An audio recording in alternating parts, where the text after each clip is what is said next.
بسم الله الرحمن الرحيم ألف لام ميم تلك آيات الكتاب الحكيم هدى ورحمة للمحسنين الذين يقيمون الصلاة ويؤتون الزكاة وهم بالآخرة هم يوقنون أولئك على هدى من ربهم وأولئك هم المفلحون ومن الناس من يشتري لهو الحديث ليضل عن سبيل الله بغير علم ويتخذها هزوا أولئك لهم عذاب مهين وإذا تتلى عليه آياتنا ولى مستكبرا كأن لم يسمعها كأن في أذنيه وقرا فبشروه بعذاب أليم إن الذين آمنوا وعملوا الصالحات لهم جنات النعيم خالدين فيها وعد الله حقا وهو العزيز الحكيم خلق السماوات بغير عمد ترونها ولقى في الأرض رواسي وأن تميد بكم وبث فيها من كل دابة وأنزلنا من السماء ماء فأنبتنا فيها من كل زوج كريم هذا خلق الله فأروني ماذا خلق الذين من دونه بل الظالمون في ضلال مبين ولقد آتينا لقمان الحكمة أن اشكر لله ومن يشكر فإنما يشكر نفسه ومن كفر فإن الله غني حميد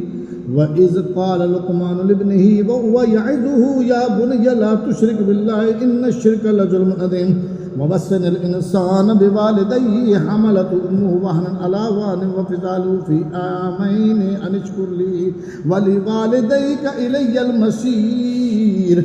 وإن جاهداك على أن تشرك بي ما ليس لك به علم فلا تطعهما وصاحبهما في الدنيا معروفا واتبع سبيل من أناب إلي ثم إلي مرجعكم فأنبئكم بما كنتم تعملون يا بني إن تكن مثقال حبة من خردل فتكن في صخرة أو في السماوات أو في الأرض يأتي بها الله إن الله لطيف خبير يا بني أقم الصلاة وأمر بالمعروف وانهى عن المنكر واصبر على ما أصابك إن ذلك من عزم الأمور ولا تصائر خدك للناس ولا تمشي في الأرض مرحا إن الله لا يحب كل مختال فخور واقصد في مشيك واغضض من صوتك إن أنكر الأصوات لصوت الحمير ألم تروا أن الله سخر لكم ما في السماوات وما في الأرض وأسبغ عليكم نعمه ظاهرة وباطنة ومن الناس من يجادل في الله بغير علم ولا هدى ولا كتاب منير وإذا قيل لهم اتبعوا ما أنزل الله قالوا بل نتبع ما وجدنا عليه آباءنا أولو كان الشيطان يدعوهم إلى عذاب السعير ومن يسلم وجهه إلى الله وهو محسن فقد استمسك بالعروة الوثقى وإلى الله عاقبة الأمور ومن كفر فلا يحزنك كفره إلينا مرجعه فننبئهم بما عملوا إن الله عليم بذات الصدور نمتعهم قليلا ثم نضطرهم إلى عذاب غليظ ولئن سألتم من خلق السماوات والأرض لا يقولن الله